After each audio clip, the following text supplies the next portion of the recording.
भाइयों, हमारी जिंदगी कितनी बुरी है। मालिक हमें मारता है, काम करवाता है और थोड़ा सा ही खाना देता है।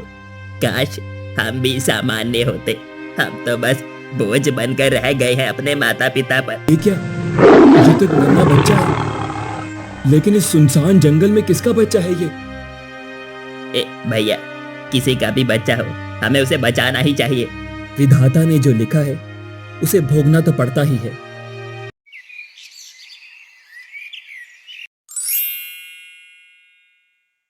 गांव के एक छोटे से घर में दयानंद नाम का ब्राह्मण और उसकी पत्नी लक्ष्मी रहते थे। दयानंद एक सच्चा भक्त था जो दिन रात भगवान की पूजा में लीन रहता था। वह मानता था कि भगवान सब कुछ देखते हैं और सही समय पर न्याय करते हैं। लक्ष्मी गर्भवती थी और घर में रहते रहते वह ऊब गई थी। एक दिन जब दयानंद पूजा कर रहा था, लक्ष्मी उसके पास आई। हरे राम हरे कृष्ण, हरे राम हरे कृष्ण। हे गणपति बाप्पा, सबकी सहायता करो। सभी इस धरती पर परेशान हैं। सुख समृद्धि लाओ प्रभु। अरे हाँ हाँ, बड़े आए सुख समृद्धि वाले। यहाँ इंसान घर में रह रह कर सूख गया। पहले घर में तो सुख समृद्धि ला लो। अरे क्या हो गया भाग्यवान, इतने कटु वचन क्यों बोल रही हो? भगवान का तो मान रखो। हाँ हाँ, मैं कौन सा भगवान को कोस रही हूँ। उस पत्थर की तुम्हें बहुत चिंता है, लेकिन मैं परेशान हो रही हूँ, उसका क्या? अरे क्या हो गया बताओ भी। सुनिए जी, आप तो दिन भर इस पत्थर के सामने पूजा पाठ में लगे रहते हैं। मुझे घर में बंद रहते रहते बुरा हाल हो गया है। मुझे खुली हवा लेनी है, मुझे बाहर घूमने जाना है। पत्थर ना बोलो भाग्यवान, हमारे प्यारे बप्पा है। और लक्ष्मी, तुम्हारी ये हालत देखकर मुझे चिंता हो रही है। गर्भावस्था में बाहर घूमना ठीक नहीं।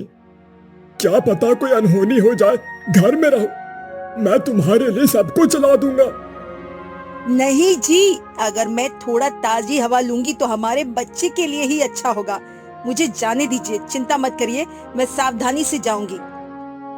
दयानंद ने बहुत समझाने की कोशिश की, लेकिन लक्ष्मी की जिद के आगे वह हार गया। वह जानता था कि गांव के लोग कहते हैं कि पत्नी की जिद माननी चाहिए, वरना घर में कलह होता है। आखिरकार दयानंद ने हामी भर दी, लेकिन मन ही मन चिंतित रहा। लक्ष्मी खुश होकर घर से निकल गई, जंगल की ओर घूमने के लिए। गांव के रास्ते पर चलते हुए उसका मन बहुत खुश था। कितने दिन हो गए घर से बाहर निकले हुए। पता नहीं मेरे पति देव कैसे हैं, बस बप्पा बप्पा करते जाते हैं। पर छोड़ो, मुझे क्या। लक्ष्मी जंगल के रास्ते पर चलते हुए एक बड़े से पीपल के पेड़ के पास पहुंची। वहाँ एक बूढ़ा आदमी बैठा था जो अंधा था। उसकी आंखें बंद थीं और वह शांत बैठा था। लक्ष्मी ने उसे देखा और हंस पड़ी। वह उसके पास गई और बोली, अरे भैया, तुम कौन हो और तुम कैसे दिख रहे हो? मैं तो अंधा हूँ बहन जी।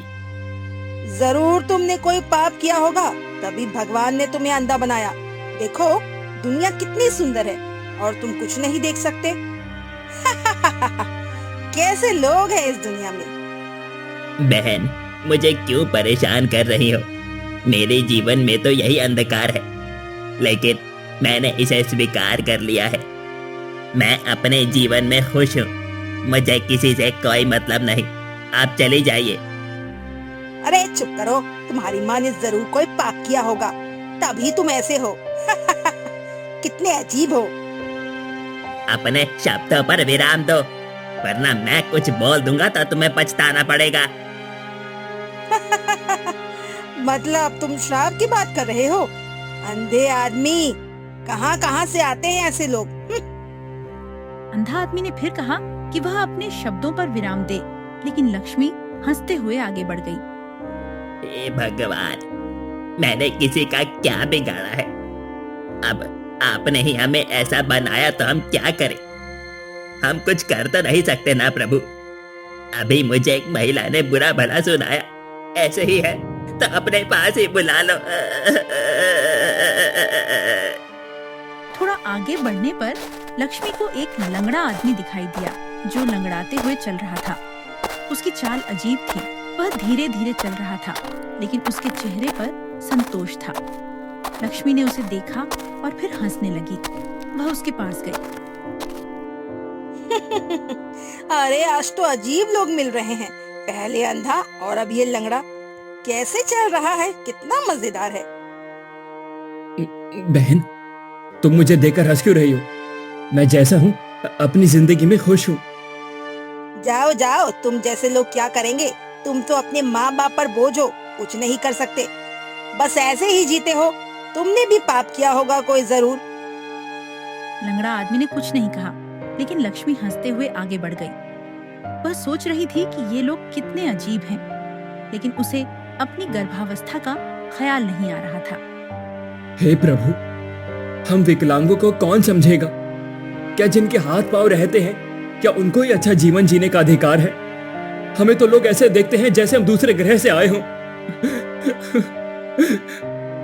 इधर थोड़ा और आगे बढ़ने पर लक्ष्मी को दो भाई दिखाई दिए। एक बहिरा था जो सुन नहीं सकता था, और दूसरा गूंगा जो बोल नहीं सकता था। बहिरा इशारों से गूंगे से बात कर रहा था और दोनों एक दूसरे की मदद कर रहे थे। लक्ष्मी ने उन्हें देखा और फिर हंसने लगी। अरे वाह, आज तो पूरे विकलांगों की टोली मिल गई। एक बहरा और गूंगा इशारों से बात कर रहे हैं, कितना मजेदार है। ये औरत हमें देखकर हंस रही है। तुम लोग क्या करोगे? ना सुन सकते हो, ना बोल सकते हो, बस एक दूसरे पर निर्भर हो। कितने बेकार हो, और तुम्हारी जिंदगी कैसे कटेगी? हे भगवान! दोनों भाई चुप रहे, लेकिन लक्ष्मी ने उनका मजाक उड़ाया और आगे बढ़ गई। वह अब थक गई थी। चलो, आज तो दिन बन गया और मनोरंजन भी हो गया। अब मुझे घर लौटना चाहिए। लक्ष्मी जंगल से बाहर निकलकर वह घर पहुंची और दयानंद को सारी बात बताई। सुनिए जी, आज जंगल में कितने अजीब लोग मिले। एक अंधा, एक लंगड़ा, बहरा और गूंगा। मैंने उनका कितना मजाक उड़ाया, बड़ा मजा आया मुझे। लक्ष्मी, तुमने अच्छा नहीं किया। दूसरों का मजाक उड़ाना पाप है। तुम्हें गांव के लोगों का कहा नहीं सुना? भगवान सब देखते हैं, इसीलिए किसी के शरीर और परिस्थिति को देखकर मजाक नहीं उड़ाना चाहिए। आप भी हमेशा मुझे डांटते हो। मैंने क्या गलत किया? वे लोग ही अजीब थे, इसमें मेरी क्या गलती है? दयानंद ने लक्ष्मी को समझाया, लेकिन वह नहीं मानी। उसने गांव के लोगों का कहा सुना और दयानंद को ही बुरा भला कहने लगी। कुछ दिन बाद लक्ष्मी ने 4 पुत्रों को जन्म दिया, लेकिन वे चारों विकलांग थे।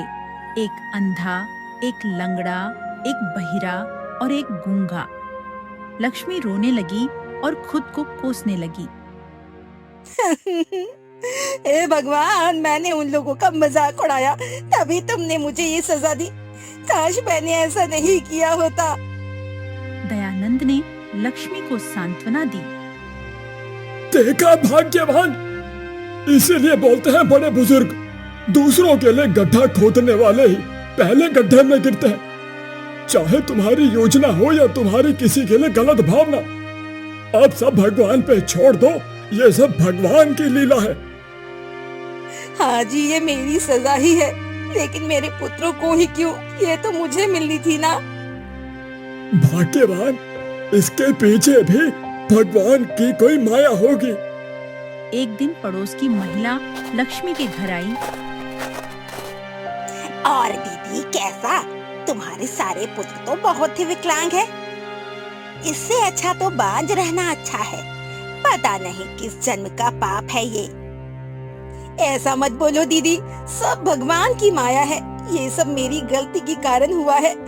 मैंने ही विकलांग लोगों का मजाक उड़ाया था, इसलिए भगवान ने चारों बेटों को विकलांग किया ताकि मैं समझ सकूं। अब आया ऊंट पहाड़ के नीचे, बड़ी आई सयानी। देखते ही देखते साल बीतते गए। लक्ष्मी को अपनी गलती का एहसास हुआ। उसके 4 पुत्र अंधा, लंगड़ा, बहिरा और गूंगा बड़े हो गए। वे एक दिन जंगल में एक पेड़ के पास बैठे थे। वे अपनी जिंदगी से दुखी थे और आपस में बात कर रहे थे। भाइयों, काश हम भी सामान्य होते। हम तो बस बोझ बनकर रह गए हैं अपने माता पिता पर। लोग कहते हैं कि हम जैसे लोग कुछ नहीं कर सकते। काश हम उन गधों की तरह होते। वो तो खाते हैं, सोते हैं, कोई ताना भी नहीं सुनते। हाँ, गधों की जिंदगी हमसे बेहतर है। वो आजाद है, कोई बोझ नहीं। उसी समय पास में 4 गधे खड़े थे। वे भी अपनी जिंदगी से दुखी थे और आपस में बात कर रहे थे। भाइयों, हमारी जिंदगी कितनी बुरी है। मालिक हमें मारता है, काम करवाता है और थोड़ा सा ही खाना देता है। देखो, वो युवक कितने खुश हैं। वो एक दूसरे की मदद करते हैं, बातें करते हैं। कितने सुखी दिख रहे हैं वो।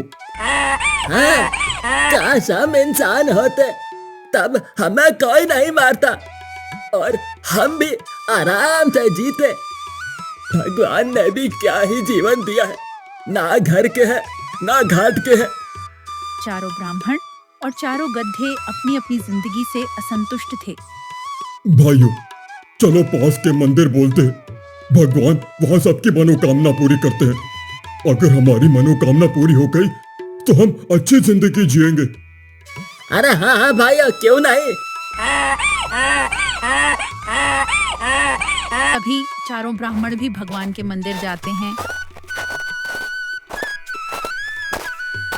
चारों ब्राह्मण दूर खड़े होकर प्रार्थना करते हैं। हे भगवान, हमें ये जीवन नहीं चाहिए, हमें गधों का जीवन चाहिए। वे कितने खुश हैं और हमारी जिंदगी देखो, अंधा, लंगड़ा और गूंगा बहरा, ऐसा भी कोई जीवन होता है? उधर 4 गधे भी। हे भगवान, हमें इंसानों का जीवन दो। हमारी जिंदगी तो बहुत बुरी है, बहुत परेशानी है। हम उस साहूकार की मार नहीं खा सकते। मंदिर में गणेश जी प्रकट हुए। उनकी आंखें दया से भरी थीं और वे मुस्कुरा रहे थे। हे प्राणियों, तुम कितने विचित्र हो। तुमने अपनी जिंदगी में खुशी नहीं देखी और दूसरों की जिंदगी को बेहतर समझा। मैं तुम्हारी कामना पूरी करता हूं, लेकिन याद रखो, विधाता ने जो लिखा है उसे भोगना तो पड़ता ही है। प्रभु, हमें गधा बना दो, हमें गधा बना दो, हम कुछ नहीं जानते। भगवान गणेश ने अपनी शक्ति से ब्राह्मणों को गधे और गधों को इंसान बना दिया। अरे वाह, हमें इंसानी शरीर मिल गया। अब तो हमें अच्छी जिंदगी जीने से कोई नहीं रोक सकता। अरे भैया, देखो हम तो गधे बन गए। अब हम आजाद हैं और पेट भरकर खाना खा सकते हैं। चलो अब चलते हैं। तभी साहूकार अपने गधों को देखता है। अरे कलुआ, वो चारों नालायक गधे कहाँ पर हैं? दिन भर से घर नहीं आए हैं। इतना सारा काम पड़ा है, इसे कौन करेगा? जरा देख कर आओ, अगर नहीं लाया पकड़ कर तो तू अपने सर पर लाद कर बोरियां लेकर जाएगा। हाँ मालिक, मैं लाता हूँ उन्हें पकड़ कर। कलुआ चलते हुए गुस्सा में बोलता है। आज इन गधों की खैर नहीं, काम न काज के दुश्मन अनाज के। इनके कारण ही मुझे शक्कर की बड़ी बड़ी बोरियां उठाना पड़ेगा। वो रहे। अरे वाह भैया, आज तो मौज हो गई। पेट भर घास खाई और अब आराम, मजा ही आ गया। अरे भैया, लेकिन ये जोर जोर से कौन चिल्ला रहा है? आराम भी करने नहीं दे रहा। तभी कलुआ पहुंच जाता है। अरे निकम्मो, तुम यहाँ आराम फरमा रहे हो और मालिक मेरी खाल उधेड़ रहा है। उठो। और कलुआ लकड़ी से मारने लगता है। ए भगवान, मार डाला रे, मार मार के फटा तबला बना दिया। भैया, ये क्या हुआ? हम तो सोचे थे कि ये अच्छा जीवन है। अब एक दूसरे की तरफ मटर मटर क्या देख रहे हो? चलो। कलुआ चारों गधों को साहूकार के घर लेकर जाता है। अरे कलुआ, इन नालायकों पर बोझ ला दो और गोदाम में शक्कर की बोरियां लेकर जाओ। जी मालिक। साहूकार उन्हें दिन भर भारी बोझ ढोने के लिए मजबूर करता था। गर्मी हो या बारिश, उन्हें बिना रुके काम करना पड़ता था। साहूकार का डंडा उनकी पीठ पर पड़ता और खाना भी बस थोड़ा सा सूखा भूसा मिलता था। गांव में एक बार भारी बारिश हुई और गधों को बिना छत के नीचे रहना पड़ा। भाइयों, ये क्या हो गया? हम तो सोचते थे कि गधों की जिंदगी आसान होगी, लेकिन ये तो नर्क है। साहूकार हमें मारता है और बारिश में भीगते हुए बोझ ढोना पड़ता है। हाँ, पहले लोग हमें ताने सुनाते थे, लेकिन कम से कम हमें प्यार तो मिलता था। यहाँ तो बस डंडे और गालियां मिलती हैं। मैं तो साहूकार की गालियां भी नहीं सुन सकता, लेकिन उसका डंडा मेरी पीठ को अच्छे से महसूस होता है। एक दिन साहूकार ने गधों को एक भारी गाड़ी खींचने का आदेश दिया। गाड़ी में अनाज के बोरे थे और रास्ता कीचड़ से भरा था। बारिश की वजह से गाड़ी कीचड़ में फंस गई। गधों ने पूरी ताकत लगाई, लेकिन गाड़ी नहीं हिली। साहूकार ने गुस्से में डंडों से उनकी पिटाई शुरू कर दी। हे भगवान, हमने गलती कर दी। हमें हमारी पुरानी जिंदगी वापस दे दो। हम अपनी कमजोरियों के साथ खुश थे। हमें नहीं चाहिए आराम की जिंदगी। दूसरी ओर 4 गधे जो अब इंसान बन चुके थे, तभी 4 ब्राह्मणों का पिता आ गया। अरे बेटा, तुम चारों क्या देख रहे हो? घर चलो, तुम्हारी माँ तुम्हारा इंतजार कर रही है। तुम्हारे लिए गर्मा गर्म खाना बनाया है। आज अच्छी भिक्षा मिली है और खीर बना रही है। अरे, मुझे लगता है ये इन लड़कों के पिता होंगे। चलो, आज तो मौज ही हो गई हमारी। हाँ पिताजी, चलिए।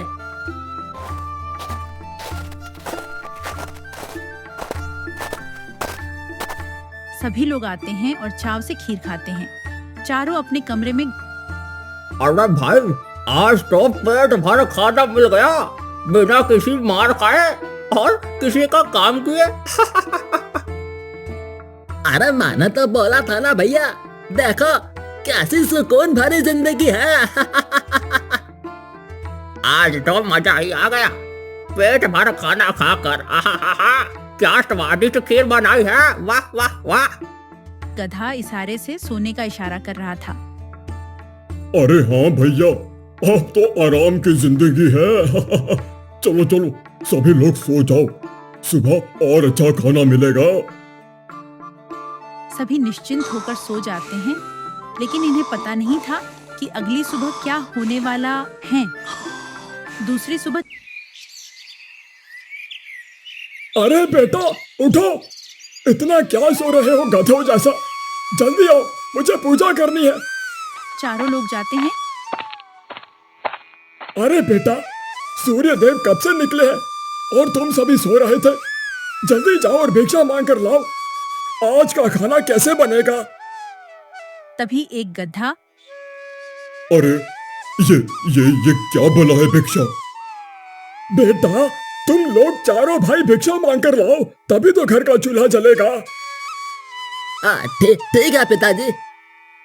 चारों भाई गांव की ओर निकल पड़ते हैं। गांव वाले उनकी अजीब हरकतों पर हंसते थे। वे इंसानों की तरह न अच्छे से बोल पाते थे, न उनके रीति रिवाज समझ पाते थे, न भिक्षा मांगते आता था। अरे भाइयों, मेरे पीछे पीछे रहो, आगे जो घर दिख रहा है वहां जाते हैं। अरे ठीक है भैया। कोई हमें खाने के लिए दे दो, घर में खाना नहीं है। अरे क्या हुआ लंगड़े, क्या तुम्हारा नाटक है हर दिन का? चले आते हो, कहां से लाए इतना धन कि तुम्हें हर दिन दे सके? एक दिन दया करके भिक्षा क्या दे दी, तुम लोगों ने तो तगादा ही लगा दिया। भागो यहां से, कुछ नहीं मिलेगा। चारों भाई उदास होकर पेड़ के नीचे बैठ जाते हैं। भाइयों, ये इंसान की जिंदगी तो बहुत मुश्किल है। हमें खाना खाने के लिए मेहनत करनी पड़ती है और लोग हमारी बातें समझ नहीं पाए। और उस आदमी ने तो हमें ताने मार मार कर भूख ही खत्म कर दी है।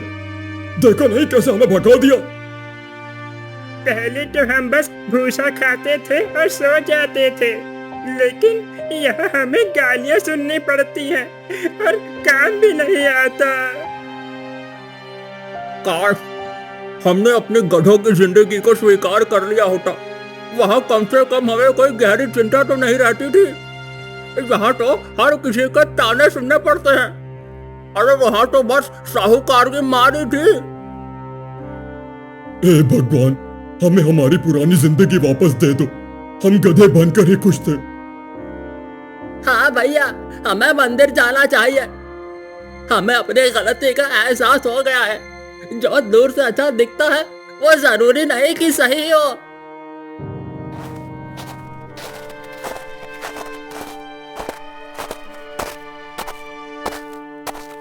ब्राह्मण अब गधे और गधे अब इंसान अपनी नई जिंदगी से तंग आ चुके थे।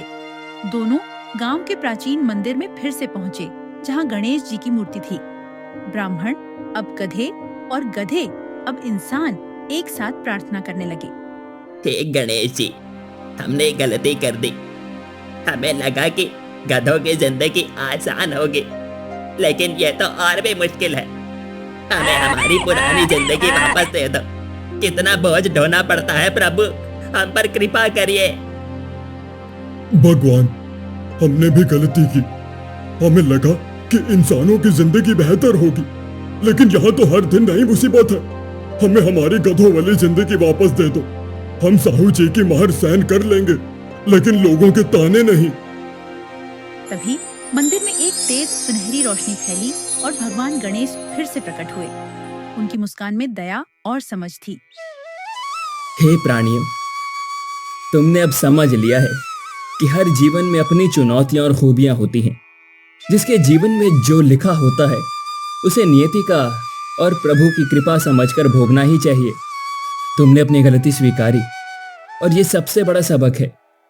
मैं तुम्हें तुम्हारी पुरानी जिंदगी वापस देता हूँ, लेकिन इस बार इसे सम्मान और दया और खुशी के साथ जियो।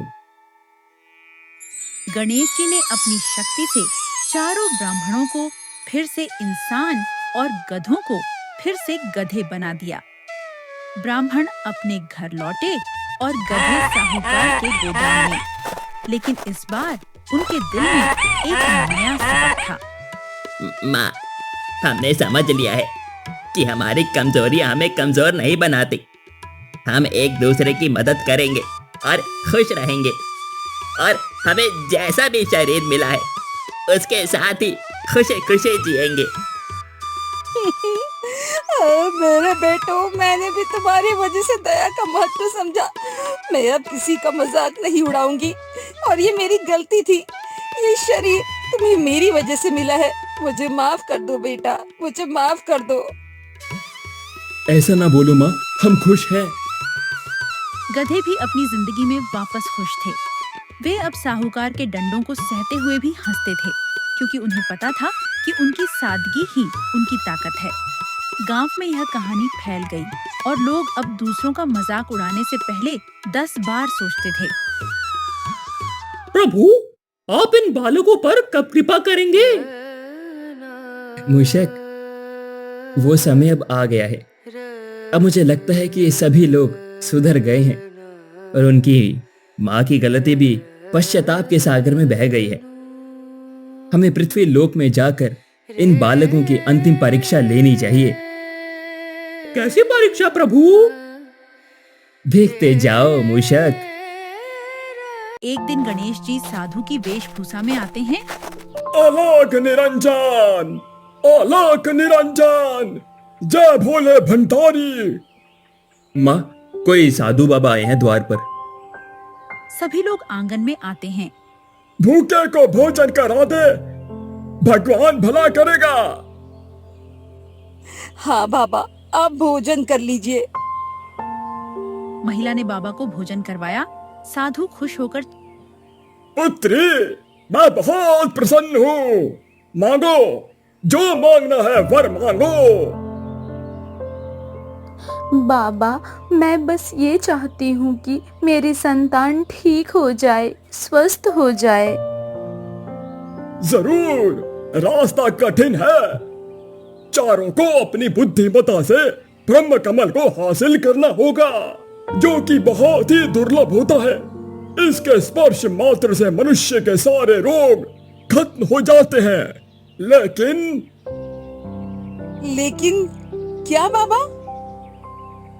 लेकिन चारों को बिना किसी की सहायता लिए उसे हासिल करना होगा, तभी तुम्हारे चारों पुत्र स्वस्थ होंगे। भाई बिना हिचक जंगल की ओर चल पड़े। जंगल घना और खतरनाक था। कुछ भी कहो भाइयों, जंगल बहुत ही डरावना है, लेकिन हमें उस ब्रह्म कमल को हासिल करना ही होगा। मुझे लगता है हमें जंगल में फूंक फूंक के कदम रखना चाहिए। जंगल जितना अच्छा दिखाई देता है ना, उतना ही खतरनाक होता है। रुको भाइयों, मुझे कुछ आहट और बच्चे की रोने की आवाज सुनाई दे रही है। रुको, उसी दिशा से आ रही है। सभी लोग जिस ओर से आवाज आ रही थी उसी दिशा में जाते हैं। अरे ये क्या, ये तो तुम्हारा बच्चा है, लेकिन इस सुनसान जंगल में किसका बच्चा है ये? भैया, किसी का भी बच्चा हो, हमें उसे बचाना ही चाहिए। भैया देखो, हम तालाब के पास पहुंच गए हैं और देखो वो ब्रह्म कमल।